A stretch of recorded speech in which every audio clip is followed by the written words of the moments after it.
আজকের গুরুত্বপূর্ণ সংবাদে প্রথমেই পড়ছি শিরোনাম। গরু পাচারকালে সন্দেহজনক গাড়ি আটক করল জনতা। ঘটনা কাঞ্চনমালায়। এদিকে তেলিয়ামুড়া থানার পুলিশের হাতে আটক সন্দেহমূলক 12 জন বাংলাদেশি। অন্যদিকে রক্তদান শিবিরে সকলকে এগিয়ে আসতে আহ্বান মেয়রের। এদিকে স্বচ্ছতা বজায় রেখে কাজ করতে হবে, বার্তা দিলেন মুখ্যমন্ত্রী। রাতের অন্ধকারে এক মহিলা ফুচকা দোকানদারের দোকান ভাঙচুর করল দুষ্কৃতীরা। বিস্তারিত থাকছে প্রতিবেদনে। এদিকে পুলিশ ও বিএসএফের যৌথ অভিযানে আটক অবৈধ অনুপ্রবেশকারী বাংলাদেশি মহিলা। সোমবার প্রান্তিক উৎসবের সূচনা হয় ধলেশ্বর প্রান্তিক ক্লাবের উদ্যোগে। সপ্তাহব্যাপী প্রান্তিক উৎসবের উদ্বোধনী অনুষ্ঠানে উপস্থিত ছিলেন বিশিষ্ট সমাজসেবী রাজীব ভট্টাচার্য, আগরতলা পৌর নিগমের মেয়র দীপক মজুমদার, ক্লাবের সদস্য বিশিষ্ট ডাক্তার প্রদীপ ভৌমিক সহ অন্যান্যরা। এবং বালি বোঝাই ট্রাক ও বাইকের মধ্যে মুখোমুখি সংঘর্ষে গুরুতরভাবে আহত হল বাইক চালক। ঘটনা সোমবার দুপুরে বিশালগড়ের ব্রজপুর এলাকায়। দর্শক, শিরোনামের সমাপ্তি। বিস্তারিত সংবাদে যাওয়ার পূর্বে অবশ্যই চ্যানেলটি সাবস্ক্রাইব করে সঙ্গে থাকুন। আবারও একই রাতে একই এলাকায় দুই গৃহস্থের বাড়ি থেকে গরু চুরির ঘটনায় নড়েচড়ে বসল স্থানীয় এলাকাবাসীরা। প্রায় প্রতিনিয়তই বিভিন্ন এলাকায় গরু চুরির ঘটনা ঘটে চলেছে, কিন্তু পুলিশ এই ধরনের ঘটনার কোনো কিনারা করতে পারছিল না। ঠিক এরই মধ্যে আবারও রবিবার গভীর রাতে কোলাঘাটি বিধানসভার অন্তর্গত কাঞ্চনমালা এলাকার অভিজিৎ বাউল এবং সুভাষ ঘোষের বাড়ি থেকে নিশি কুটুম্বের দল মোট 9টি গরু চুরি করে নিয়ে যায়। সোমবার ভোর রাতে গরুর মালিকরা ঘরে তাদের গরু দেখতে না পেয়ে চিৎকার শুরু করে। তাদের চিৎকারে ছুটে আসে স্থানীয় এলাকাবাসীরা। দীর্ঘক্ষণ এদিক ওদিক খোঁজাখুঁজি করার পরেও গরুগুলির কোনো সন্ধান পায়নি। খবর দেওয়া হয় আমতলী থানায়। আমতলী থানার পুলিশ ঘটনার এসে প্রাথমিক তদন্ত করে যায়। সোমবার সকালে কাঞ্চনমালা এলাকা দিয়ে গরু পাচারের সময় একটি বোলেরো গাড়িকে গরুসহ আটক করে উত্তেজিত এলাকাবাসীরা। এলাকাবাসীদের ধারণা প্রায় প্রতিনিয়তই বিভিন্ন এলাকা থেকে গরু চুরির ঘটনা ঘটছে, তাই গরু চুরি সম্বন্ধে পাচারকারীরা সবকিছুই জানেন, যার জন্য সোমবার সকালে 9টি গরুসহ গরু পাচারকারীকে আটক করে স্থানীয় এলাকাবাসীরা। পরে আমতলী থানার পুলিশ খবর পেয়ে আবারও ঘটনাস্থলে ছুটে এসে গরুসহ গরুর গাড়ি এবং সন্দেহজনক 2 পাচারকারীকে আটক করে থানায় নিয়ে যায়। তবে গরু চুরির ঘটনায় স্থানীয় গোপালকদের মধ্যে পুনরায় আতঙ্কের সৃষ্টি হয়েছে। এদিকে পুলিশের হাতে আটক সন্দেহভাজন 12 জন বাংলাদেশের নাগরিক। ঘটনা তেলিয়ামুড়া মহকুমায়। ভারতীয় ভূখণ্ডে অবৈধভাবে প্রবেশ করা বাংলাদেশি নাগরিকদের আনাগোনা এই মুহূর্তে আতঙ্কের কারণ হয়ে দাঁড়াল। নড়েচড়ে বসল আরক্ষা প্রশাসন ও রাজ্যের বিভিন্ন জায়গায় ভারতের ভূখণ্ডে অবৈধভাবে প্রবেশ করা বাংলাদেশি নাগরিকদের আনাগোনা বৃদ্ধি পেয়ে চলেছে দিনের পর দিন। হাতে গোনা কয়েকটি ক্ষেত্রে পুলিশ সংশ্লিষ্ট বিষয়গুলোতে সফলতা অর্জন করতে পারলেও অধিকাংশ ক্ষেত্রেই ব্যর্থতা উঠে আসছে পুলিশের সামনে। জোরালোভাবে প্রশ্ন উঠতে শুরু করেছে সীমান্ত সুরক্ষা বাহিনী সীমান্তে টহলদারি নিয়েও। এবারে তেলিয়ামুড়া মহকুমায় 12 জন বাংলাদেশি নাগরিকের আটক হওয়ার ঘটনাকে কেন্দ্র করে ব্যাপক চাঞ্চল্য ছড়িয়ে পড়েছে। শনিবার রাতে গোপন খবরের ভিত্তিতে তেলিয়ামুড়া থানার পুলিশ বিশেষ অভিযান চালিয়ে সন্দেহভাজন 12 জন বাংলাদেশি নাগরিককে আটক করে থানায় নিয়ে আসে। সংশ্লিষ্ট বিষয় নিয়ে পুলিশের বক্তব্য হচ্ছে, দীর্ঘদিন ধরেই তেলিয়ামুড়া মহকুমায় বিভিন্ন রাজ্যের পাশাপাশি বাংলাদেশের বেশ কয়েকজন নাগরিক ভাড়া থেকে বাড়ি বাড়ি ঘুরে ফেরি ব্যবসা করছে, এরকম একটা খবর ছিল পুলিশের কাছে। এই খবরের ভিত্তিতে তেলিয়ামুড়া থানার পুলিশ একটি বাড়িতে তল্লাশি চালিয়ে একসঙ্গে ভাড়া থাকা 12 জনকে সন্দেহমূলকভাবে আটক করে থানায় নিয়ে আসে। তাদের মধ্যে কেউ কেউ রয়েছে উত্তরপ্রদেশের, আবার কেউ কেউ আসামের বৈধ কাগজপত্র দেখাচ্ছে। পুলিশের ধারণা তাদের মধ্যে বাংলাদেশীও রয়েছে। পুলিশের দাবি গোটা চক্রের সঙ্গে জড়িত রয়েছে আরও অনেকেই। তবে তদন্ত শেষ না হওয়া পর্যন্ত এর বাইরে পুলিশের পক্ষে কোনো মন্তব্য করা যাবে না। তদন্তক্রমে পুলিশ আইনি ব্যবস্থা গ্রহণ করবে। আটক হওয়া লোকদের মধ্যে জনৈক 2 ব্যক্তি দাবি করেছেন, দীর্ঘদিন ধরেই ভারত বাংলাদেশের ত্রিপুরার বিভিন্ন সীমান্ত ব্যবহার করে অবৈধ উপায়ে এ রাজ্যে এসে রমরমা ব্যবসা করে চলেছে তারা। তাদের অধিকাংশের বাড়ি বাংলাদেশের গোপালগঞ্জ এলাকায়। তাদের অনেকের দাদা বৌদি কলকাতায় ব্যবসা করে চলেছে, সেখান থেকে সরকারিভাবে কাগজপত্র বের করে।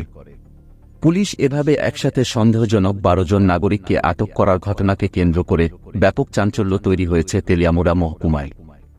এখন দেখার বিষয়ে পুলিশের অফিসার বাবুরা এই বিষয়ে কি পদক্ষেপ গ্রহণ করে। এই বিষয়ে তেলিয়ামুড়া থানার সেকেন্ড অফিসার নন্দন বৈদ্য দাবি করেছেন, উপযুক্ত তদন্তক্রমে ভারতীয় সংবিধান প্রদত্ত যে সমস্ত বিধান রয়েছে সেগুলি অনুযায়ী ব্যবস্থা গ্রহণ করা হবে। পরবর্তী সংবাদ।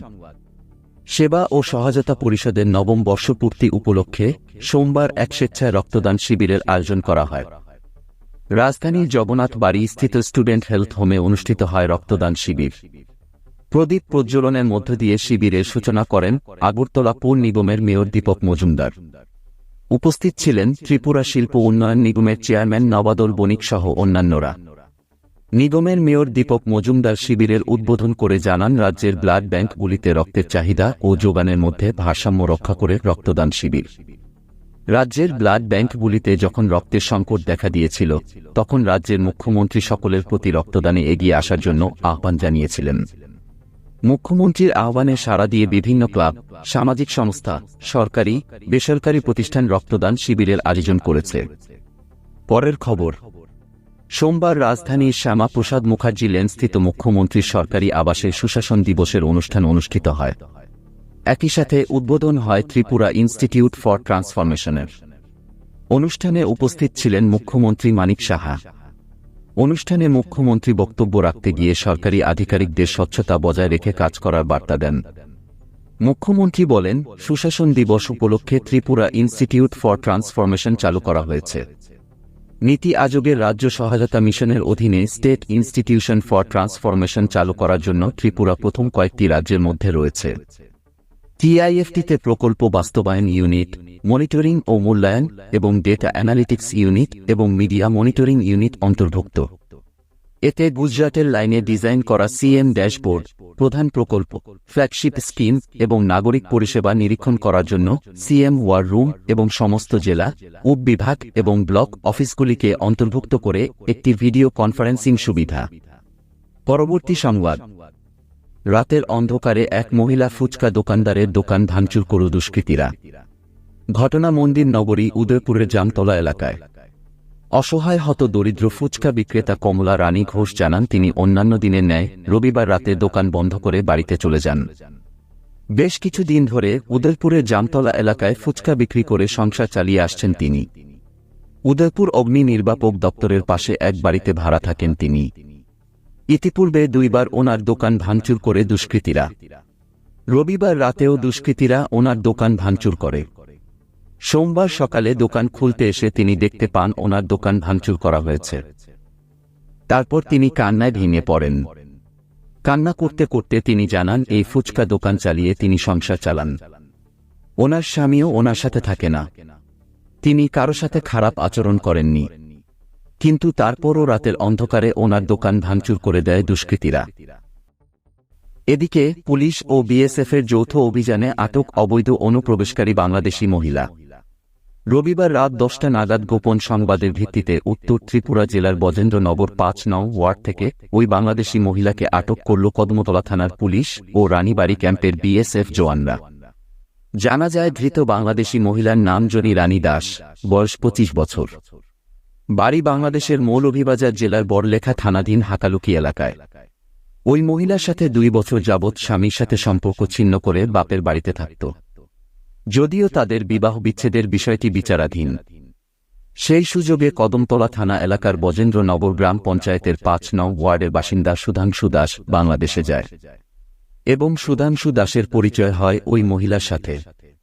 তারপর দীর্ঘ 1 বছর ধরে ফোনে তাদের মধ্যে কথাবার্তা চলে। উভয়ের মধ্যে ভালোবাসার সম্পর্ক গড়ে ওঠে। 17 ডিসেম্বর সুধাংশু বাংলাদেশে গিয়ে কুলাউড়া জগন্নাথ মন্দিরে ওই মহিলাকে বিয়ে করে। তারপর সেই দিন ওই মহিলাকে অবৈধভাবে ভারতের বজেন্দ্রনগর নিয়ে আসে। সুধাংশু ও ওই মহিলা স্বামী স্ত্রী পরিচয় দিয়ে একসাথে বসবাস শুরু করে। কদমতলা থানার পুলিশ অফিসার তপন দাস জানান, কদমতলা থানায় একটি মামলা নথিভুক্ত করা হয়েছে। অবৈধ অনুপ্রবেশকারী বাংলাদেশি মহিলা সহ সুধাংশু দাস ও সুশীল দাস নামে এক মানব পাচারকারীর বিরুদ্ধে মামলা গ্রহণ করা হয়েছে। সোমবার ধৃত মহিলাকে ধর্মনগর জেলা ও দায়রা আদালতে সোপর্দ করে পুলিশ। আজকের বিশেষ সংবাদের সমাপ্তি।